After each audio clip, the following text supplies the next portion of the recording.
ദൈവനാമത്തിന് മഹത്വം ഉണ്ടാകട്ടെ.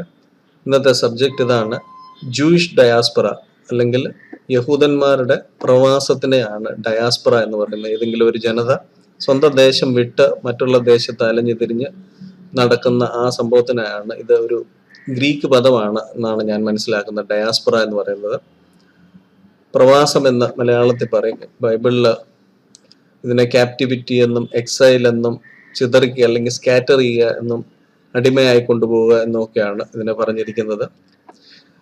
യഹൂദന്മാരെ സംബന്ധിച്ചിടത്തോളം നമ്മൾക്കറിയാം, ബൈബിളില് 3 പ്രാവശ്യമെങ്കിലും അവര് പ്രവാസത്തിലേക്ക് പോയതായിട്ട് നമ്മൾക്കറിയാം. ആദ്യം യഹൂദ രാജ്യം എന്നും ഇസ്രായേൽ രാജ്യം എന്നും ശലോമോന് ശേഷം വിഭജിച്ചതായിട്ടും, അതിൽ ഇസ്രായേൽ എന്ന് പറയുന്ന 10 ഗോത്രമുണ്ടായിരുന്ന ആ സ്ഥലത്തെ ജനങ്ങളെ അശൂർ രാജാവ് വന്ന് അശൂർ ദേശത്തേക്ക് ബദ്ധരായി പിടിച്ചുകൊണ്ട് പോയി എന്നൊക്കെ നമ്മൾ ബൈബിൾ വായിക്കുന്നുണ്ട്. അതിനുശേഷം ഈ അശൂർ രാജാവിന്റെ ഭരിച്ചിരുന്ന അതേ സ്ഥലം പിന്നീട് നെബൂഖദ്നേസർ രാജാവ് അല്ലെങ്കിൽ ബാബിലോൺ ചക്രവർത്തി ആയിരുന്ന നെബൂഖദ്നേസർ രാജാവ് ഭരിക്കുന്ന കാലഘട്ടത്തിൽ ഇസ്രായേലിന് ശേഷം വീണ്ടും യഹൂദന്മാർ അല്ലെങ്കിൽ യഹൂദ പാപം ചെയ്തപ്പോൾ ദൈവം നെബൂഖദ്നേസറിനെ ഉപയോഗിച്ച് യഹൂദ രാജ്യത്തെ വീണ്ടും ഒരിക്കൽ കൂടെ 70 വർഷത്തെ പ്രവാസത്തിലേക്ക് കൊണ്ടുപോകുന്നതായിട്ട് നമ്മൾ മനസ്സിലാക്കുന്നുണ്ട്. അതുപോലെ തന്നെ യേശു പ്രവചിക്കുന്നുണ്ട്, ഈ തലമുറയിൽ യഹൂദന്മാരുടെ രാജ്യം വീണ്ടും ശിഥിലമാക്കപ്പെടുമെന്നും അവരുടെ മന്ദിരം ഭവനം എന്നാണ് അതിനെ പറയുന്നത്, അവരുടെ ഭവനം ശൂന്യമാക്കപ്പെടുമെന്ന് യേശു പ്രവചിക്കുന്നുണ്ട്. യേശുവിന് ശേഷം AD 70 തീത്തോസിന്റെ നേതൃത്വത്തിൽ വന്ന റോമൻ സൈന്യം യഹൂദന്മാരെ ചിതറിക്കുകയും അതിനുശേഷം AD 135 യഹൂദരാജ്യം പൂർണ്ണമായിട്ടും ഇല്ലാതെയാകുകയും അവരൊക്കെ തന്നെ അതിനു ചുറ്റുമുള്ള രാജ്യങ്ങളിലും യൂറോപ്പിലേക്കും മറ്റും കുടിയേറി പാർത്തതുമൊക്കെ നമ്മൾക്ക് എല്ലാവർക്കും അറിയുകയും ചെയ്യുന്നതാണ്. യഹൂദന്മാരുടെ പ്രവാസത്തെക്കുറിച്ച് അനേക പ്രസംഗങ്ങളും അനേക ചരിത്ര ലിഖിതങ്ങളും സെക്യുലർ ഹിസ്റ്ററിയിൽ പോലും അനേക കാര്യങ്ങൾ രേഖപ്പെടുത്തിയിട്ടുണ്ട്. 1970-കൾ 80-കളിലൊക്കെ ഫേമസ് ആയിരുന്ന ബോണി എം എന്ന് പറയുന്ന മ്യൂസിക് ബാൻഡ് ഇതിനെക്കുറിച്ച് ഒരു പാട്ട് തന്നെ ഉണ്ടാക്കിയിട്ടുണ്ട്. By the rivers of Babylon എന്ന് പറയുന്ന ആ പാട്ട് യഹൂദന്മാർ പ്രവാസത്തിലിരിക്കുമ്പോൾ എഴുതിയ സങ്കീർത്തനത്തിനെ ആസ്പദമാക്കിയാണ് by the rivers of Babylon എന്ന് പറഞ്ഞ് തുടങ്ങുന്ന ആ പാട്ട് പോലും. പക്ഷെ ആ പാട്ട് അല്ലെങ്കിൽ ആ സങ്കീർത്തനം അവസാനിക്കുമ്പോൾ ഇപ്രകാരം പറയുന്നു, ബാബേൽ പുത്രിയെ, നീ ഞങ്ങളോട് ചെയ്തതുപോലെ നിന്നോട് ചെയ്യുന്നവൻ ഭാഗ്യവാൻ, നിന്റെ കുഞ്ഞുങ്ങളെ പിടിച്ച് പാറമേൽ അടിച്ചു കളയുന്നവൻ ഭാഗ്യവാൻ എന്ന് പറഞ്ഞിരിക്കുന്നു. അവിടെ ഇവരെ പ്രവാസത്തിലേക്ക് കൊണ്ടുപോയത് ബാബേൽ രാജാവ് അല്ലെങ്കിൽ ബാബേൽ രാജ്യമാണെങ്കിലും ബാബേൽ പുത്രിയെ കുറിച്ചാണ് പിന്നീട് പറയുന്നത്. അതായത് വരാൻ പോകുന്ന ഒരു പ്രവാസത്തെ കുറിച്ച് വളരെ വ്യക്തമായിട്ട് ബൈബിള് പറയുന്നുണ്ട്. പക്ഷെ യഹൂദന്മാരെ സംബന്ധിച്ചിടത്തോളം ഇവർ ഈ 2000 വർഷത്തെ പ്രവാസത്തിന് ശേഷം തിരിച്ചു വന്നതായും ഇനിയും ഒരു പ്രവാസമുണ്ട് എന്ന് പലർക്കും ബൈബിളിൽ നിന്ന് മനസ്സിലാക്കാൻ ബുദ്ധിമുട്ടാണ്. ഈ 4ാമത്തെ പ്രവാസത്തെ കുറിച്ചാണ് ഞാൻ കൂടുതലായിട്ട് ഇന്ന് പറയുവാൻ വേണ്ടി ആഗ്രഹിക്കുന്നത്. യഹൂദ ജനത്തിന് ഇനിയും വരുവാൻ പോകുന്ന പ്രവാസം ഇത് എതിർ ക്രിസ്തുവിന്റെ കൈകളാൽ ഉള്ള പ്രവാസമാണ്. വെളിപ്പാട് പുസ്തകത്തിൽ വളരെ വ്യക്തമായിട്ട് ഒരിക്കൽ കൂടെ ക്യാപ്റ്റിവിറ്റിയിലേക്ക് അല്ലെങ്കിൽ അടിമയാക്കി കൊണ്ടുപോകുമെന്ന് വളരെ വ്യക്തമായിട്ട് എഴുതിയിട്ടുണ്ട്. വായിക്കാം. വെളിപ്പാട് പുസ്തകം 13-ാം അധ്യായം 7 മുതൽ 10 വരെ വാക്യങ്ങൾ. വിശുദ്ധന്മാരോട് യുദ്ധം ചെയ്ത് അവരെ ജയിപ്പാനും അതിന് അധികാരം ലഭിച്ചു. എതിർ ക്രിസ്തുവിനെ കുറിച്ചാണ് ഇവിടെ പറയുന്നത്. സകല ഗോത്രത്തിന്മേലും വംശത്തിന്മേലും ഭാഷമേലും ജാതിമേലും അധികാരം ലഭിച്ചു. ലോകസ്ഥാപനം മുതൽ അറക്കപ്പെട്ട കുഞ്ഞാടിന്റെ ജീവപുസ്തകത്തിൽ പേർ എഴുതിയിട്ടില്ലാത്ത ഭൂവാസികളൊക്കെയും അതിനെ നമസ്കരിക്കും അല്ലെങ്കിൽ അവനെ നമസ്കരിക്കും. എതിർ ക്രിസ്തുവിന്റെ കാര്യമാണ് ഇവിടെ പറയുന്നത്. ചെവിയുള്ളവൻ കേൾക്കട്ടെ. അടിമയാക്കി കൊണ്ടുപോകുന്നവൻ അടിമയായി പോകും, വാൾ കൊണ്ട് കൊല്ലുന്നവൻ വാളാൽ മരിക്കേണ്ടി വരും. ഇവിടെ എതിർ ക്രിസ്തുവിന്റെ 2 പ്രത്യേകതകളാണ്. ഒന്ന്, ക്യാപ്റ്റിവിറ്റിയിൽ കൊണ്ടുപോകും അല്ലെങ്കിൽ അടിമയാക്കി അല്ലെങ്കിൽ ബദ്ധരാക്കി കൊണ്ടുപോകുക എന്ന് പറയുന്നുണ്ട്. അതുപോലെ തന്നെ വാൾ കൊണ്ട് കൊല്ലുന്നവൻ വാളാൽ മരിക്കേണ്ടി വരും. അപ്പോൾ എതിർ ക്രിസ്തു അടിമയാക്കി കൊണ്ടുപോകുമെന്ന് ഉറപ്പാണ്. അതുപോലെ തന്നെ വാള് കൊണ്ട് കൊല ചെയ്യപ്പെടും എന്നും അല്ലെങ്കിൽ എതിർ ക്രിസ്തു വാള് ആയുധമായി ഉപയോഗിക്കുന്നവനാണ് എന്നും നമ്മൾ ഇവിടെ നിന്ന് മനസ്സിലാക്കുന്നുണ്ട്. നമുക്ക് പൊതുവെ ഉള്ള ഒരു തെറ്റിദ്ധാരണ ഇതാണ്, വെളിപ്പാട് പുസ്തകത്തിലെല്ലാം എഴുതിയിരിക്കുന്ന കാര്യങ്ങളൊക്കെ തന്നെ സഭയെ സംബന്ധിച്ചുള്ളതായതുകൊണ്ട് യഹൂദന്മാരുമായിട്ടുള്ള കണക്ഷൻ ഇതിന് ഇനി ഇല്ല എന്നുള്ളൊരു പൊതുവെ ഒരു തെറ്റിദ്ധാരണയിലാണ് നമ്മൾ ഇതെല്ലാം വായിക്കുന്നത്. അതിനൊരു പ്രധാന കാര്യം ഇവിടെ വിശുദ്ധന്മാർ എന്ന് പറയുമ്പോൾ ഇത് സഭയെക്കുറിച്ചാണല്ലോ, സഭയിലാണല്ലോ വിശുദ്ധന്മാർ എന്നൊരു തെറ്റിദ്ധാരണപ്പുറത്താണ് നമ്മൾ ഈ എതിർ ക്രിസ്തുവും ആയിട്ടുള്ള സംഭവങ്ങളെല്ലാം തന്നെ ക്രിസ്ത്യാനികൾക്കാണ് അല്ലെങ്കിൽ സഭയാ മണവാട്ടിയാണ് ഇത് കൂടെ കടന്നു പോകുന്നതെന്ന് തെറ്റിദ്ധരിക്കുന്നത്. ഞാനിതിവിടെ തെളിയിച്ചു തരാൻ വേണ്ടിയാണ് അടുത്ത സ്ലൈഡിലോട്ട് പോകുന്നത്. ഞാൻ ആദ്യമേ പറഞ്ഞു, വെളിപ്പാട് പുസ്തകത്തിൽ നിന്ന് വായിക്കുമ്പോൾ അവിടെ വിശുദ്ധന്മാർ എന്ന് പറയുമ്പോൾ നമ്മൾക്ക് പൊതുവെ നമ്മൾ ധരിച്ചിരിക്കുന്നത് ഇത് സഭയിലെ വിശുദ്ധന്മാരെ കുറിച്ച് അല്ലെങ്കിൽ സഭയെക്കുറിച്ചാണ് പറഞ്ഞിരിക്കുന്നത് എന്നാണ്. പക്ഷേ ഇതെപ്പോഴും നമ്മൾ അതിന്റെ കോണ്ടെക്സ്റ്റിൽ മനസ്സിലാക്കുവാൻ വേണ്ടിയാണ് ശ്രമിക്കേണ്ടത്. എതിർ ക്രിസ്തുവിനെ കുറിച്ച് ദാനിയേൽ പ്രവചനത്തിൽ ഇതിനെ എതിർ ക്രിസ്തുവിനെ മൃഗം എന്ന് അഭിസംബോധന ചെയ്യുമ്പോൾ തന്നെ നാലാമത്തെ മൃഗം എന്ന് പറഞ്ഞ് അന്ത്യകാലത്ത് വരാൻ പോകുന്ന ആ സാമ്രാജ്യം ദാനിയേൽ പ്രവചനത്തിൽ പറഞ്ഞിരിക്കുന്ന വിശുദ്ധന്മാർ നിന്റെ ജനവും ജെറുസലേമും ആണ് എന്ന് നമ്മൾക്കറിയാം. അവർക്ക് എതിരെ ഇത് യുദ്ധം ചെയ്യുന്നതായിട്ടും ആ യുദ്ധത്തിൽ അവരെ പ്രിവെയിൽ ചെയ്യുന്നത് അല്ലെങ്കിൽ യഹൂദ ജനത്തെ ജയിക്കുന്നതായിട്ടും അവിടെ പറയുന്നുണ്ട്.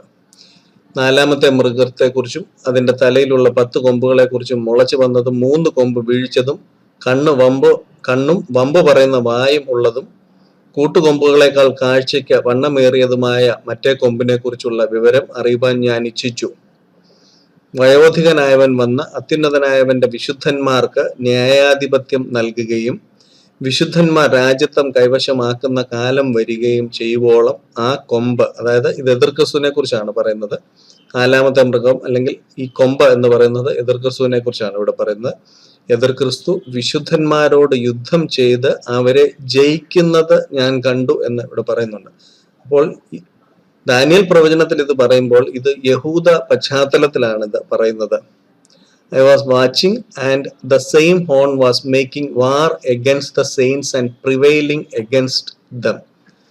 യുദ്ധം ചെയ്ത് യഹൂദന്മാരെ ജയിക്കുന്നത് കണ്ടു. എതിർ ക്രിസ്തു അല്ലെങ്കിൽ ദാനിയേൽ പ്രവചനത്തിൽ എതിർ ക്രിസ്തുവിനെ കൊമ്പ് എന്നാണ് വിശേഷിപ്പിച്ചിരിക്കുന്നത്. കൊമ്പ് വിശുദ്ധന്മാരോട് യുദ്ധം ചെയ്ത് ജയിക്കുന്നതായിട്ട് കണ്ടു എന്ന് പറയുന്നു. യേശു സഭയോട് പറഞ്ഞ വാഗ്ദത്തം ഇതാണ്: I will build my church and the gates of Hades shall not prevail against it. നീ പത്രോസ് ആകുന്നു, ഈ പാറമേൽ ഞാൻ എൻ്റെ സഭയെ പണിയും, പാതാള ഗോപുരങ്ങൾ സഭയെ ജയിക്കുകയില്ല എന്ന് നമ്മൾക്കറിയാം. അപ്പോൾ യേശുവിന്റെ വചനം ബൈബിളുമായിട്ട് കോൺട്രാഡിക്റ്റ് ചെയ്യുകയില്ല. ഒരിടത്ത് നമ്മൾ കാണുന്നുണ്ട് horn was making war against the saints and prevailing against it. അതിനെ ജയിക്കുന്നുണ്ട്, പക്ഷെ ഇവിടെ സഭയെ ജയിക്കുന്നില്ല. The gates of Hades shall not prevail against it. അപ്പോൾ ഇത് കോൺട്രാഡിക്റ്റ് ചെയ്യാൻ കാരണം ഇതാണ്. ഇവിടുത്തെ വിശുദ്ധന്മാര് എന്ന് പറയുന്നത് 2 കൂട്ടരാണ്. ഒന്ന് പഴയ നിയമ വിശുദ്ധരും അല്ലെങ്കിൽ യഹൂദന്മാരും, ഒന്ന് പുതിയ നിയമ വിശുദ്ധന്മാരും. അപ്പോൾ യേശു പുതിയ നിയമ വിശുദ്ധന്മാരെ അല്ലെങ്കിൽ തൻ്റെ സഭയാ മണവാട്ടിയെ എതിർ ക്രിസ്തു പാതാള ഗോപുരങ്ങൾ ജയിക്കുകയില്ല എന്ന് യേശു വളരെ വ്യക്തമായിട്ട് നമ്മളോട് പറഞ്ഞിട്ടുണ്ട്. അപ്പോൾ വെളിപ്പാട് പുസ്തകത്തിൽ നമ്മൾ കാണുന്ന ആരെയാണ് എന്ന് ഇവിടെ നിന്ന് വ്യക്തമാണ്. വെളിപ്പാട് പുസ്തകത്തിൽ ഇത് യഹൂദനാണ് ഇവിടെ വിശുദ്ധന്മാർ എന്ന് ഇവിടെ പറഞ്ഞിരിക്കുന്നത്. വീണ്ടും വെളിപ്പാട് പുസ്തകത്തിലേക്ക് പോകുമ്പോൾ അവരുടെ കോണ്ടെക്സ്റ്റ് നമുക്ക് മനസ്സിലാക്കാൻ വേണ്ടിയാണ് വീണ്ടും പോകുന്നത്. നമ്മളിവിടെ കണ്ടു, ഇവിടെ ക്യാപ്റ്റിവിറ്റി ഉണ്ട് അല്ലെങ്കിൽ പ്രവാസത്തിലേക്ക് പോകുന്നുണ്ട് നമ്മൾ കാണുന്നുണ്ട്. അതുപോലെ തന്നെ അടുത്ത് പറഞ്ഞിരിക്കുന്ന വാൾ കൊണ്ട് കൊല്ലുന്നവൻ വാളാൽ മരിക്കേണ്ടി വരും. അപ്പോൾ ഇവിടെ 2 കാര്യമുണ്ട്. ഒന്ന് ക്യാപ്റ്റിവിറ്റി, വാള്. ഇനിയും ലൂക്കോസിന്റെ സുവിശേഷത്തിൽ നമ്മൾ വീണ്ടും ഇത് കാണാം. നിന്റെ വരവിനും ലോകാന്ത്യത്തിനും അടയാളം എന്ത് എന്ന് കർത്താവിനോട് ചോദിച്ചപ്പോൾ പറഞ്ഞ കാര്യങ്ങളാണിത്. ആ കാലത്ത് ഗർഭിണികൾക്കും മുറകുടിപ്പിക്കുന്നവർക്കും അയ്യോ കഷ്ടം, ദേശത്ത് വലിയ ഞെരുക്കവും ഈ ജനത്തിന്മേൽ ക്രോധവും ഉണ്ടാകും. ഏത് ദേശത്ത്? ഇസ്രായേൽ ദേശത്ത് വലിയ ഞെരുക്കം, ഗ്രേറ്റ് ഡിസ്ട്രസ് അല്ലെങ്കിൽ great tribulation in this land. And ഈ ജനത്തിന്മേൽ ക്രോധവും ഉണ്ടാകും. ദൈവത്തിന്റെ ക്രോധവും ജാതികളുടെ ക്രോധവും ഈ ജനത്തിന്റെ മേലുണ്ടാകും. അവർ വാളിന്റെ വായ്ത്തലയാൽ വീഴുകയും അവരെ സകല ജാതികളിലേക്ക് ബദ്ധരായി കൊണ്ടുപോവുകയും ജാതികളുടെ കാലം തികയുവോളം ജാതികൾ യെരൂശലേം ചവിട്ടിക്കളയുകയും ചെയ്യും എന്ന് പറയുന്നുണ്ട്. അപ്പോൾ ഇവിടെ നമ്മൾ കാണുന്നുണ്ട്, ഇവിടെ വാളുണ്ട്, പ്രവാസമുണ്ട് അല്ലെങ്കിൽ ബദ്ധരായിട്ട് കൊണ്ടുപോകുന്നുണ്ട്. അത് തന്നെ നമ്മൾ ഇവിടെ വെളിപ്പാട് പുസ്തകത്തിൽ നമ്മൾ കാണുന്നുണ്ട്. ക്യാപ്റ്റിവിറ്റി അല്ലെങ്കിൽ പ്രവാസമുണ്ട്, വാളുണ്ട്. അപ്പോൾ ഇത് യഹൂദന്മാരെ കുറിച്ച് പറഞ്ഞിരിക്കുന്ന കാര്യമാണ് എന്ന് ഇവിടെ നിന്ന് വ്യക്തമാണ്. നമ്മൾ ലൂക്കോസ് സുവിശേഷത്തിൽ കാണുന്നു, അവർ വാളിന്റെ വായ്ത്തലയാൽ വീഴുകയും അവരെ സകല ജാതികളിലേക്കും ബദ്ധരായി കൊണ്ടുപോവുകയും ജാതികളുടെ കാലം തികയുവോളം ജാതികൾ യെരൂശലേമിനെ ചവിട്ടിക്കളയുകയും ചെയ്യും എന്ന് പറയുന്നുണ്ട്. ചവിട്ടിക്കളയുക എന്ന് പറയുന്നത് നാലാമത്തെ മൃഗം ചവിട്ടിക്കളയുന്ന മൃഗമാണ്, അല്ലെങ്കിൽ ദേശത്തെ നശിപ്പിച്ചു കളയുക എന്നുള്ള രീതിയിലാണ്. ഇത് തന്നെ നമ്മൾ വെളിപ്പാട് പുസ്തകത്തിൽ 11-ാം അധ്യായത്തിൽ നമ്മൾ വീണ്ടും കാണുന്നുണ്ട്. ജാതികളുടെ സംഖ്യ തികയുന്നിടം വരെ അവരെ ജാതികളുടെ കാലം തികയുവോളം ജാതികൾ യെരൂശലേമിനെ 42 മാസം ചവിട്ടിക്കളയും എന്ന് ഇവിടെ കാണുന്നുണ്ട്. ആലയത്തിന് പുറത്തുള്ള പ്രാകാരം അളക്കാതെ വിട്ടേക്ക്, അത് ജാതികൾക്ക് കൊടുത്തിരിക്കുന്നു, അവർ വിശുദ്ധ നഗരത്തെ 42 മാസം ചവിട്ടും എന്ന് പറയുമ്പോൾ ആ നാലാമത്തെ മൃഗം അല്ലെങ്കിൽ കൊമ്പ് യെരൂശലേമിനെ ചവിട്ടിക്കളയുന്നു. ഇത് തന്നെ നമ്മൾ ലൂക്കോസ് സുവിശേഷത്തിൽ കാണുന്നുണ്ട്, ഇത് തന്നെ വെളിപ്പാട് പുസ്തകത്തിൽ കാണുന്നുണ്ട്. അപ്പോൾ ഞാൻ പറഞ്ഞു വന്നതിന്റെ അർത്ഥം ഇതാണ്, ഇതിലൊന്നും തന്നെ സഭയാ മണവാട്ടി ഉൾപ്പെട്ടിട്ടില്ല. ഇതെല്ലാം തന്നെ ഈ പ്രവാസവും അല്ലെങ്കിൽ ഇതുപോലെ വാളും ഇതെല്ലാം തന്നെ യഹൂദ ജനത്തിന് ഉള്ളതാണ്. ഇനി അനേക വചനങ്ങളുണ്ട്, ഓരോന്നായിട്ട് ഞാൻ കാണിച്ചു തരാം. നമ്മൾക്കറിയാം, ഡേ ഓഫ് ദ ലോർഡ് അല്ലെങ്കിൽ യഹോവയുടെ നാൾ എന്ന് മലയാളത്തിൽ നമ്മൾ പറയുന്ന ആ അന്ത്യകാല സംഭവത്തില് സക്കറിയ പ്രവചനത്തില് അന്ത്യകാല നാൾ അല്ലെങ്കിൽ യഹോവയുടെ ദിവസത്തെ കുറിച്ച് അല്ലെങ്കിൽ ഡേ ഓഫ് ദ ലോർഡിനെ കുറിച്ച് ഇപ്രകാരം പറയുന്നു: അവർ നിന്റെ നടുവിൽ വെച്ച് നിന്റെ കൊള്ള വിഭാഗിക്കാനുള്ള യഹോവയുടെ ഒരു ദിവസം വരുന്നു. ഞാൻ സകല ജാതികളെയും യെരൂശലേമിനോട് യുദ്ധത്തിന് കൂട്ടിവരുത്തും. നഗരം പിടിക്കപ്പെടുകയും വീടുകളെ കൊള്ളയിടുകയും സ്ത്രീകളെ വഷളാക്കുകയും നഗരത്തിന്റെ പാതി പ്രവാസത്തിലേക്ക് പോവുകയും ചെയ്യും. അപ്പോൾ യഹോവയുടെ ദിവസം അല്ലെങ്കിൽ ഡേ ഓഫ് ദ ലോർഡിൽ സംഭവിക്കുന്ന ഒരു സംഭവമാണ് പ്രവാസം. ഇത് ആരെക്കുറിച്ചാണ്? യെരൂശലേം നഗരത്തിന്റെ പാതി പ്രവാസത്തിലേക്ക് പോകും എന്നിവിടെ പറയുന്നു.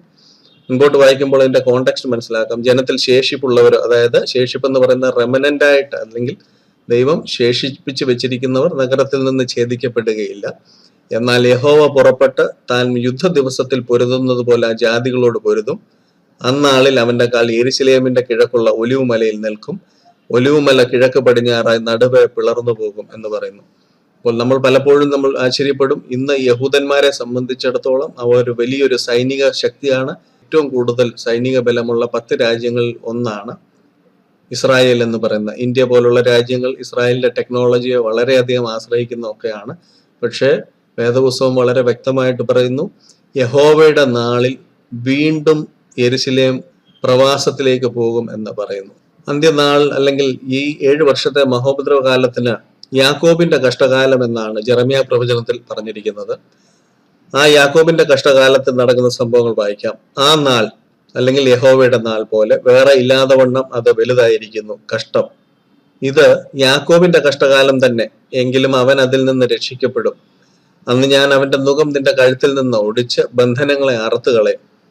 എതിർ ക്രിസ്തുവിന്റെ നുഖത്തിനെ കുറിച്ചാണ് പറയുന്നത്. അന്യന്മാർ ഇനി അവനെ കൊണ്ട് സേവ ചെയ്യിക്കുകയില്ല എന്ന് സൈന്യങ്ങളുടെ യഹോവയുടെ അരുളപ്പാട്. അവർ തങ്ങളുടെ ദൈവമായ യഹോവയെയും ഞാൻ അവർക്ക് എഴുന്നേൽപ്പിക്കാനുള്ള രാജാവായ ദാവീദിനെയും സേവിക്കും. ആകയാൽ എന്റെ ദാസനായ യാക്കോബെ നീ ഭയപ്പെടേണ്ട, ഇസ്രായേലെ നീ ഭ്രമിക്കേണ്ട എന്ന് യഹോവയുടെ അരുളപ്പാട്. ഞാൻ നിന്നെ ദൂരത്തു നിന്നും നിന്റെ സന്തതിയെ പ്രവാസത്തിൽ നിന്നും രക്ഷിക്കും. യാക്കോബിന്റെ കഷ്ടകാലത്തിന് ശേഷം എന്താണ്? ഒരു പ്രവാസമുണ്ട് ഇവിടെ നിന്ന് വ്യക്തമാണ്. യാക്കോബ് മടങ്ങി വന്ന് സ്വസ്ഥമായും സ്വൈര്യമായും ഇരിക്കും, ആരും അവനെ ഭയപ്പെടുത്തുകയില്ല. നിന്നെ രക്ഷിപ്പാൻ ഞാൻ നിന്നോടുകൂടെ ഉണ്ട് എന്ന് യഹോവയുടെ അരുളപ്പാട്.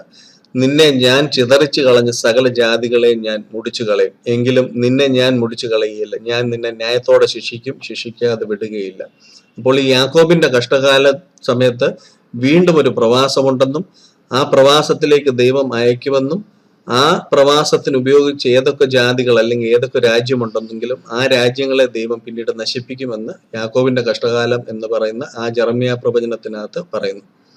എന്തുകൊണ്ടാണ് നിന്നെ ഞാൻ ചിതറിച്ചു കളഞ്ഞ സകല ജാതികളെ ഞാൻ മുടിച്ചു കളയുമെന്ന് പറയുന്നത്? സക്കറിയ പ്രവചനത്തിൽ ഇപ്രകാരം പറയുന്നു: ഇസ്രായേലിനെ തൊടുന്നവൻ ദൈവത്തിന്റെ കൺമണിയെ തൊടുന്നു എന്ന് പറയുന്നു. He who touches Israel touches the apple of God's eye എന്നാണ് വചനം പറയുന്നത്. അടുത്തതായിട്ട് ഇസക്കിയേൽ പ്രവചനത്തിലേക്ക് വരാം. ഇസക്കിയേൽ പ്രവചനത്തിൽ നമ്മൾക്കറിയാം, ഗോഗ് മാഗോഗ് യുദ്ധം എന്ന് പറയുന്നത് ഭാവിയിൽ സംഭവിക്കാനുള്ള ഒരു യുദ്ധമാണ്. ഈ യുദ്ധത്തിന്റെ അവസാനം വീണ്ടും പ്രവാസത്തിൽ നിന്ന് വിളിച്ചു കൂട്ടുന്നതായിട്ട് ദൈവം പറയുന്നുണ്ട്. ഇസക്കിയേൽ പ്രവചനം 39-ാം അധ്യായം 21 മുതൽ വായിക്കാം. ഞാൻ എൻ്റെ മഹത്വത്തെ ജാതികളുടെ ഇടയിൽ സ്ഥാപിക്കും. ഞാൻ നടത്തിയിരിക്കുന്ന എൻ്റെ ന്യായവിധിയെയും ഞാൻ അവരുടെ മേൽ വെച്ച എൻ്റെ കൈയും സകല ജാതികളും കാണും. അങ്ങനെ അന്നു മുതൽ മേലാൽ ഞാൻ തങ്ങളുടെ ദൈവമായ യഹോവയെന്നും ഇസ്രായേൽ ഗൃഹം അറിയും. ഇസ്രായേൽ യേശുവിനെ തിരിച്ചറിയുന്ന കാര്യമാണ്. യഹോവയുടെ കൈ എന്ന് പറയുന്നത് യേശുവിനെയാണ് പറയുന്നത്. ഇസ്രായേൽ ഗൃഹം തങ്ങളുടെ അകൃത്യം നിമിത്തം പ്രവാസത്തിലേക്ക് പോകേണ്ടി വന്നു എന്ന് അവർ എന്നോട് ദ്രോഹം ചെയ്തതുകൊണ്ടും ഞാൻ എൻ്റെ മുഖം അവർക്ക് മറച്ചു. അവരൊക്കെയും വാൾ കൊണ്ട് വീഴേണ്ടതിന് അവരെ അവരുടെ വൈരികളുടെ കയ്യിൽ ഏൽപ്പിച്ചു എന്ന് ജാതികൾ അറിയും. വെളിപ്പാട് പുസ്തകത്തിലും ലൂക്കോസ് വിശേഷം 21 നമ്മൾ കണ്ടു, പ്രവാസവുമുണ്ട്, വാളുമുണ്ട്. അപ്പോൾ ഇവിടെ പറയുകയാണ്, ജാതികളും അറിയും അവരുടെ അശുദ്ധിക്കും അവരുടെ അതിക്രമങ്ങൾക്കും തക്കവണ്ണം ഞാൻ അവരോട് പ്രവർത്തിച്ച് എൻ്റെ മുഖം അവർക്ക് മറച്ചു. അതുകൊണ്ട് യഹോവയായ കർത്താവ് ഇപ്രകാരം അരുളി ചെയ്യുന്നു, ഇപ്പോൾ ഞാൻ യാക്കോബിന്റെ പ്രവാസികളെ മടക്കി വരുത്തി ഇസ്രായേൽ ഗൃഹത്തോടൊക്കെയും കരുണ ചെയ്ത് എൻ്റെ വിശുദ്ധ നാമം നിമിത്തം തീഷ്ണത കാണിക്കും. ഞാൻ അവരെ ജാതികളുടെ ഇടയിൽ നിന്ന് മടക്കി വരുത്തി അവരുടെ ശത്രുക്കളുടെ ദേശത്ത് നിന്ന് അവരെ ശേഖരിച്ച് പല ജാതികളും കാണുക എന്നെ തന്നെ അവരിൽ വിശുദ്ധീകരിച്ച ശേഷം ആരും അവരെ ഭയപ്പെടുത്താതെ അവർ തങ്ങളുടെ ദേശത്ത് നിർഭയമായി വസിക്കുമ്പോൾ തങ്ങളുടെ ലജ്ജയും എന്നോട് ചെയ്തിരിക്കുന്ന സർവ്വദ്രോഹങ്ങളും മറക്കും. ഞാൻ അവരെ ജാതികളുടെ ഇടയിൽ ബദ്ധരാക്കി കൊണ്ടുപോകുമാറാക്കുകയും അവരിൽ ആരെയും അവിടെ വിട്ടേക്കാതെ അവരുടെ ദേശത്തേക്ക് കൂട്ടി വരുത്തുകയും ചെയ്തതിനാൽ ഞാൻ അവരുടെ ദൈവമായ യഹോവ എന്ന് അവർ അറിയും. അപ്പോൾ യേശു അവരുടെ ദൈവമാണ് എന്ന് അവർ അറിയുന്നത് ഇവർ തിരിച്ച് പ്രവാസത്തിൽ നിന്ന് തിരിച്ചു വരുമ്പോൾ അതൊരു കാരണമാകും എന്ന് ഇവിടെ പറയുന്നു. ഞാൻ ഇസ്രായേൽ ഗ്രഹത്തിന്റെ മേൽ എൻ്റെ ആത്മാവിനെ പകർന്നിരിക്കാൻ ഇനിയും എൻ്റെ മുഖം അവർക്ക് മറയ്ക്കുകയില്ല എന്ന് യഹോവയായ കർത്താവിന്റെ അരുളപ്പാട്. അപ്പോൾ പറഞ്ഞു വന്നതിന്റെ സാരം ഇതാണ്, ഗോഗു മാഗോഗ് യുദ്ധം, ഭാവിയിൽ നടക്കാൻ പോകുന്ന ഗോഗു മാഗോഗ് യുദ്ധത്തിന്റെ അവസാനം ഒരു പ്രവാസത്തിൽ നിന്ന് തിരിച്ചു കൊണ്ടുവരുന്നതോടുകൂടിയാണ് യേശുവിനെ അവർ തിരിച്ചറിയുന്നതെന്നും ആ സമയത്താണ് അന്ത്യകാലത്ത് ഞാൻ സകല ജഡത്തിന്മേലും ആത്മാവിനെ പകരും എന്ന് പറയുമ്പോൾ വേറിടത്ത് അത് ഇസ്രായേൽ ഗ്രഹത്തിന്റെ മേൽ ആത്മാവിനെ പകരും എന്ന് പറയുന്നുണ്ട്. അപ്പോൾ ഇവിടെ നിന്ന് നമുക്കൊരു വ്യക്തമായ ഒരു കാര്യം മനസ്സിലാകാം, കഴിഞ്ഞ 3 പ്രവാസം കൂടാതെ വീണ്ടും ഒരു പ്രവാസമുണ്ട് എന്ന് എസെക്കിയേൽ പ്രവചനത്തിൽ നിന്ന് നമ്മൾ കാണുന്നു.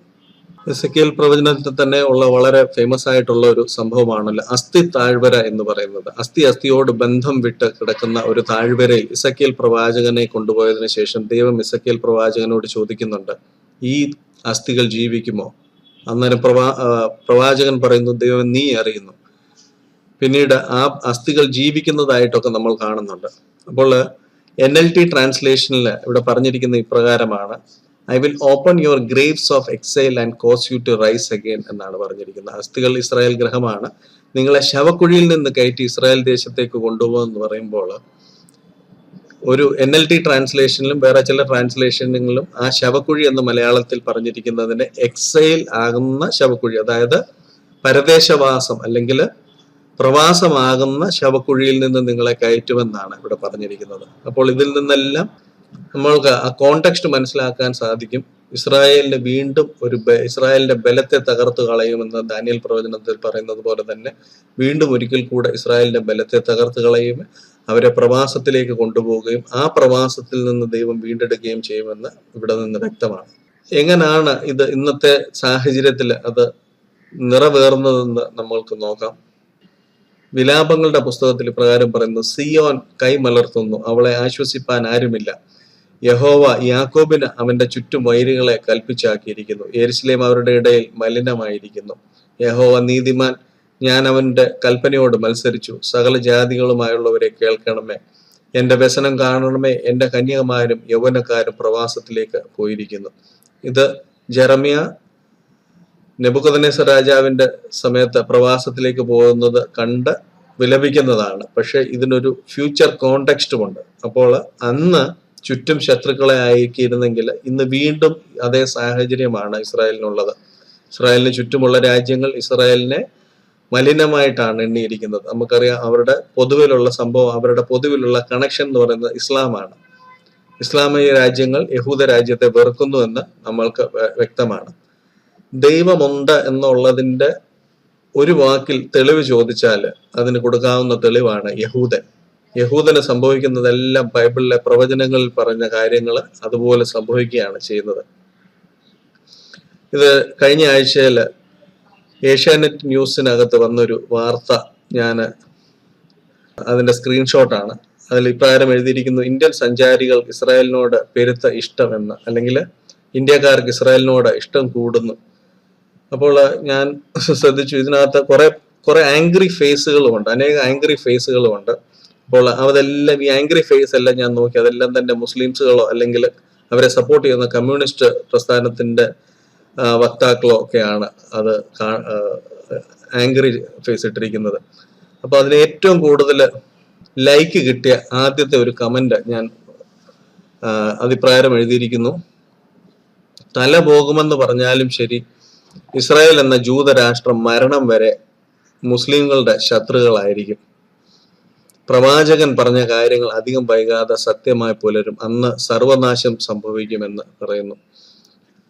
എൻ്റെ മറ്റുള്ള ക്ലാസ്സുകൾ ശ്രദ്ധിച്ചാൽ നിങ്ങൾക്കറിയാം, മുസ്ലിംസ് വിശ്വസിക്കുന്നത്, അവരുടെ പ്രവാചന പുസ്തകങ്ങളിൽ പറയുന്നത്, ഖയാമത്ത് നാളിന് മുൻപേ യഹൂദന്മാരുടെ ഒരു വലിയ നാശം സംഭവിക്കുമെന്നാണ്. അപ്പോൾ മുസ്ലിംസ് അത് ആ സെറ്റിസ് വിശ്വസിക്കുന്നുണ്ട്. പക്ഷെ അവർക്ക് മനസ്സിലാകാതെ പോകുന്ന ഒരു കാര്യം, ഇത് ബൈബിളിൽ മുൻകൂട്ടി പറഞ്ഞിട്ടുണ്ടെന്നും ബൈബിളിൽ പറഞ്ഞിരിക്കുന്ന പോലെയാണ് ഈ സംഭവങ്ങൾ നടക്കുന്നതെന്നും മുസ്ലിങ്ങൾക്ക് മനസ്സിലാകുന്നില്ല.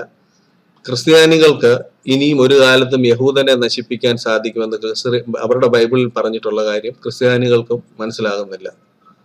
അതായത് രണ്ടു കൂട്ടരും ഒരുപോലെ അന്ധത പിടിച്ചിരിക്കുന്ന അവസ്ഥയിലാണെന്ന്. വേറെ കമന്റ് പറയുന്ന, പ്രവാചകൻ മുഹമ്മദ് നബി വാക്കുകൾ പുലരും, മറിയമ്മിന്റെ പുത്രൻ ഈസ ഈ ഭൂമിയിലേക്ക് തിരിച്ചിറങ്ങുന്ന നാൾ, അതുവരെ മാത്രമേ അവറ്റകൾക്ക് ആയുസുള്ളൂ. മുസ്ലിംസ് പറയുന്ന ഈ ഈസാ നബി എന്ന് പറയുന്നത് വെളിപ്പാട് പുസ്തകത്തിലെ കള്ളപ്രവാചകനാണ് എന്ന് പറഞ്ഞ് ഞാൻ വേറൊരു ക്ലാസ് എടുത്തിട്ടുണ്ട്. ഇത് യേശു അല്ല എന്ന് ഞാൻ വളരെ വ്യക്തമായിട്ട് അതിനകത്ത് തെളിയിച്ചിട്ടുണ്ട്. അപ്പോൾ ഇവർ വിശ്വസിക്കുന്നത്, ഇവർ പറയുന്ന ഈ പ്രവാചകൻ ഈസാ നബി വരുമ്പോൾ യഹൂദ രാജ്യം കംപ്ലീറ്റ് ആയിട്ട് നശിപ്പിക്കപ്പെടും, അല്ലെങ്കിൽ അതിനുള്ള തയ്യാറെടുപ്പ് ചുറ്റുമുള്ള രാജ്യങ്ങൾ നടത്തിക്കൊണ്ടിരിക്കുകയാണ്. അതുകൊണ്ടുള്ള ആ കോൺഫിഡൻസ് കൊണ്ടാണ് ഈ മുസ്ലിംസുകൾ ഇങ്ങനെയുള്ള കാര്യങ്ങൾ പറയുന്നത്. അപ്പോൾ വേറെ അദ്ദേഹം പറയുന്നത് നിങ്ങൾക്ക് കാണാം, പ്രവാചകനാണോ അത് പറഞ്ഞത്, ഒരിക്കലും നടക്കുകയില്ല എന്ന് അദ്ദേഹത്തിന്റെ കമന്റ്. പക്ഷെ ഒരു കാര്യം വ്യക്തമായിട്ട്, ബൈബിൾ ഇത് മുൻകൂട്ടി പറയുന്നുണ്ട്. പക്ഷെ ഇത് മുസ്ലിംസും അറിയുന്നില്ല, നാമമാത്ര ക്രിസ്ത്യാനികളും ഈ വിഷയം അറിയുന്നില്ല. നമ്മൾ മുൻപേ കണ്ടു, യഹൂദനെ സംബന്ധിച്ചിടത്തോളം ഇസ്രായേൽ അല്ലെങ്കിൽ യഹൂദ രാജ്യം എന്ന് പറയുന്നത്, യഹൂദൻ എന്ന് പറയുന്നത് ദൈവത്തിന്റെ കണ്ണിന്റെ കൃഷ്ണമണി എന്നാണ് പറഞ്ഞിരിക്കുന്നത്. അപ്പോൾ നമ്മൾ കാണുന്നുണ്ട്, ചുറ്റുമുള്ള രാജ്യങ്ങൾ ഇസ്രായേലിനെ ആക്രമിക്കും, നിന്നെ തൊടുന്നവനെ എന്റെ കൺമണിയെ തൊടുന്നു, അല്ലെങ്കിൽ ഇസ്രായേലിനെ തൊടുന്നവൻ എന്റെ കൺമണിയെ തൊടുന്നു എന്നാണ് ബൈബിൾ പറയുന്നത്. അതുകൊണ്ടാണ് ചുറ്റുമുള്ള രാജ്യങ്ങളെ പ്രവാസത്തിലേക്ക് ഇവർ കൊണ്ടുപോകുമ്പോൾ ദൈവം ഈ രാജ്യങ്ങളെ നശിപ്പിച്ചു കളയുന്നത്. ഒരുപോലെ തന്നെ മുസ്ലിംസും അല്ലെങ്കിൽ ക്രിസ്ത്യാനികളും ഒരുപോലെ ഈ അപകടത്തിലേക്ക് നടക്കുകയാണ്. ഇത് ക്രിസ്തുവിന്റെ വരവിന്റെ മുൻപാകെ നടക്കേണ്ട കാര്യങ്ങളാണിത്. ഇപ്പോഴും എന്നെ കേൾക്കുന്ന പല സഹോദരന്മാർക്കും വെളിപ്പാട് പുസ്തകത്തിൽ പറഞ്ഞിരിക്കുന്ന ഈ കാര്യങ്ങൾ യഹൂദന്മാർക്കുള്ളതാണ് എന്ന് പറയാൻ അവർക്ക് ഗ്രഹിക്കാൻ ബുദ്ധിമുട്ടാണ്. അതുകൊണ്ട് ഞാൻ കുറച്ചുകൂടെ തെളിവ് തരാം. എന്തുകൊണ്ടാണ് പ്രവാസത്തിലേക്ക് പോകാൻ കാരണം? സഭയാ മണവാട്ടി അല്ല ഇത് പ്രവാസത്തിൽ പോകുന്നതെന്ന് തെളിയിക്കാൻ വേണ്ടിയാണ്. പ്രവാചകന്മാരായ എൻ്റെ ദാസന്മാർ മുഖാന്തരം ഞാൻ പറഞ്ഞയച്ച വചനങ്ങളെ അവർ കേൾക്കായക കൊണ്ട് തന്നെ എന്ന് യഹോവയുടെ അരുളപ്പാട്.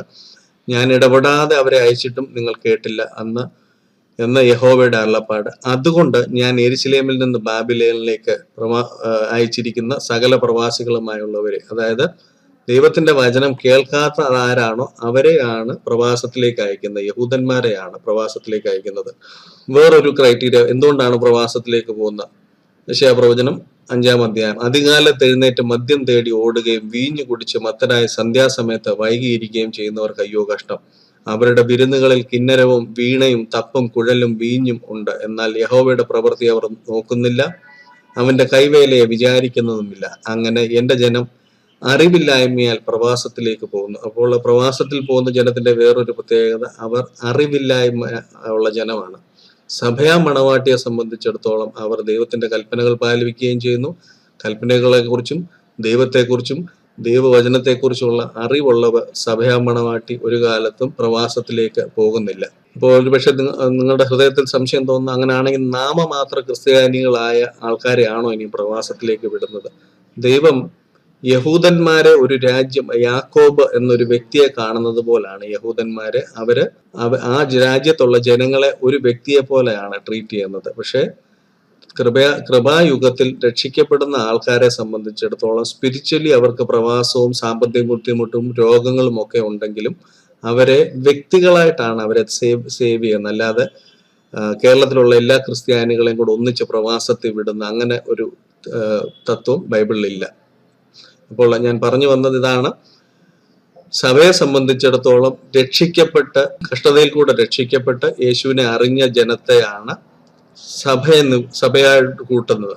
അതേസമയം യഹൂദനെ സംബന്ധിച്ചിടത്തോളം ആ രാജ്യത്തെ മുഴുവനും, അല്ലെങ്കിൽ യാക്കോബിന്റെ മക്കൾ അടങ്ങുന്ന ആ രാജ്യത്തെ മുഴുവനും ഒരു വ്യക്തിയെ കാണുന്നത് പോലാണ് ദൈവം കാണുന്നത്. അപ്പോൾ ഞാൻ പറഞ്ഞതിന്റെ സാരം ഇതാണ്.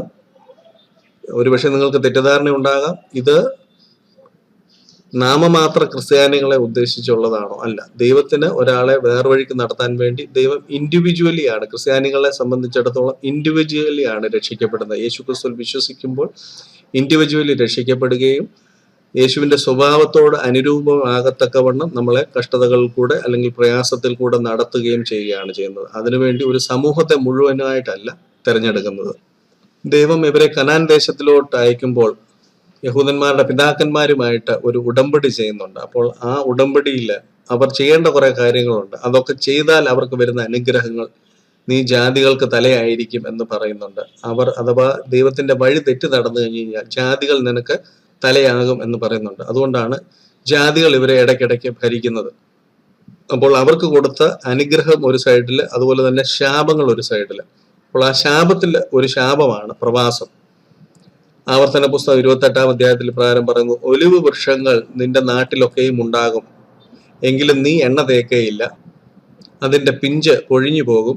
നീ പുത്രന്മാരെയും പുത്രിമാരെയും ജനിപ്പിക്കും, എങ്കിലും അവർ നിനക്ക് ഇരിക്കുകയില്ല. അവർ പ്രവാസത്തിലേക്ക് പോകേണ്ടി വരും. അതായത് നീ അനുസരണക്കേട് കാണിച്ചാൽ, ഇസ്രായേൽ അനുസരണക്കേട് കാണിച്ചാൽ അവർ പ്രവാസത്തിലേക്ക് പോകേണ്ടി വരും എന്ന് വ്യക്തമായിട്ട് പറയുന്നു. ഇനി പ്രവാസത്തിലേക്ക് പോയാലും ദൈവം എല്ലാ കാലത്തേക്കും ഇവരെ തള്ളിക്കളയുകയില്ല. പ്രവാസത്തിൽ നിന്ന് അവരെ മടക്കി കൊണ്ടുവരുന്നതിനെ കുറിച്ചും ദൈവം വ്യക്തമായിട്ട് പറയുന്നുണ്ട്.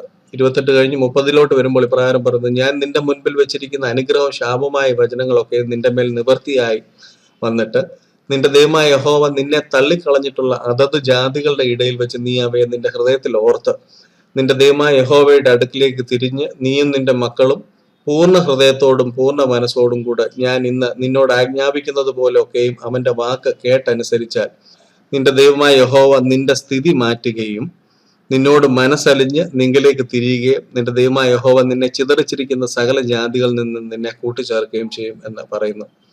Lord your God will bring you back from captivity. അപ്പോൾ ഇത് നൂറ്റാണ്ടുകൾക്ക് മുൻപേ തന്നെ ഇവരോട് പറഞ്ഞിട്ടുള്ള കാര്യമാണ്. ഇനി നമുക്കറിയാം, നെഹമ്യാ പ്രവാചകന്റെ ദേശത്ത് സംഭവിച്ച കാര്യങ്ങളെ കുറിച്ച് പേർഷ്യൻ രാജാവിന്റെ കപ്പ് ബെയറായിരുന്ന നെഹമ്യാ പ്രവാചകൻ അവിടെ വെച്ച് കേൾക്കുമ്പോൾ അദ്ദേഹത്തിന് വിഷമം വന്നേച്ച് അദ്ദേഹം യെരുശലേമിനെ ഓർത്ത് പ്രാർത്ഥിക്കുന്ന പ്രാർത്ഥനയാണിത്.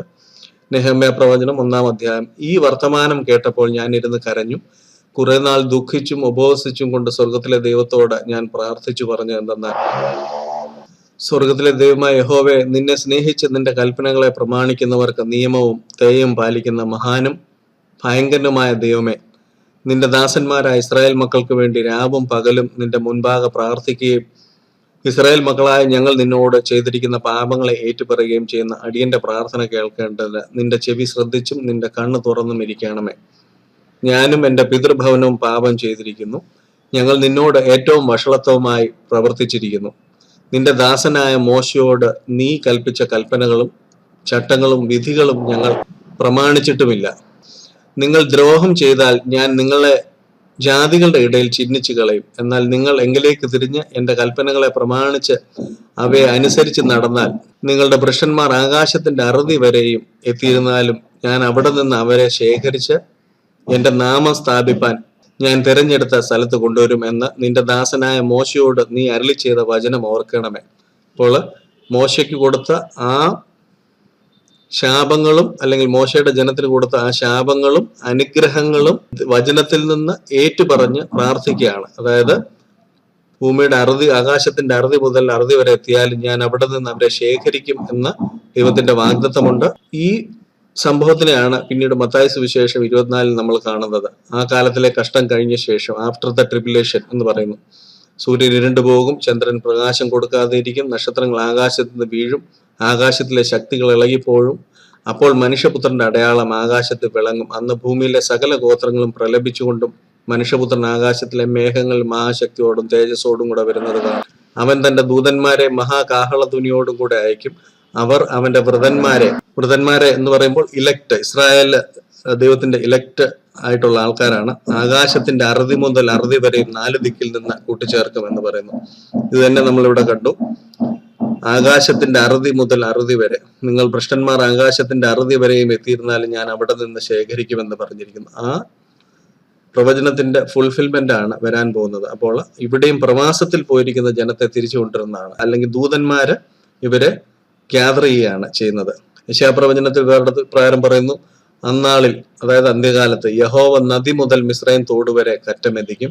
ഇസ്രായേൽ മക്കളെ നിങ്ങളെ ഓരോന്നായി പെറുക്കിയെടുക്കും. അന്നാളിൽ മഹാകാഹളമൂതും. അശൂർ ദേശത്ത് നഷ്ടമായവരും മിസ്രയീം ദേശത്ത് ഭ്രഷ്ടായവരും വന്ന് യെരൂശലേമിൽ വിശുദ്ധ പർവ്വതത്തിൽ യഹോവയെ നമസ്കരിക്കും. അതായത് ഈ ഉള്ള സ്ഥലങ്ങളിലാണ് 4ാമത്തെ പ്രവാസം, അല്ലെങ്കിൽ അവസാനത്തെ പ്രവാസം.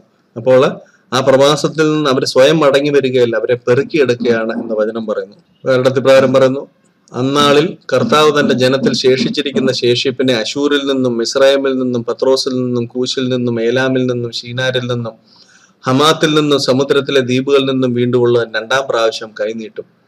ഒരിക്കൽ ആദ്യത്തെ പ്രാവശ്യം ഒരുപക്ഷെ ഈജിപ്തിൽ നിന്ന് വീണ്ടെടുത്തതുപോലെ, അത് മോശ അവരെ രക്ഷിച്ച് മറുകര കൊണ്ടുവന്നതുപോലെ തന്നെ, മരണത്തിന്റെ താഴ്വരയിൽ നിന്നവരെ എടുത്തതുപോലെ തന്നെ വീണ്ടും ഈ പ്രവാസത്തിൽ അടിമയായി പോയിരിക്കുന്ന ആൾക്കാരെ വീണ്ടെടുക്കുവാൻ വേണ്ടി വീണ്ടും ഉള്ള 2ാം പ്രാവശ്യം കൈ നീട്ടും. നമ്മൾ പറയുന്നുണ്ട്, പഴയ നിയമത്തിൽ പറയുന്നുണ്ട്, മോശയുടെ അടുത്ത് ചെന്ന് യഹോവയുടെ കൈ യേശുവായിരുന്നു എന്ന്. അപ്പോൾ ആ കൈ എന്ന് പറയുമ്പോൾ ഇതിന് ഡബിൾ മീനിങ് ആണ്.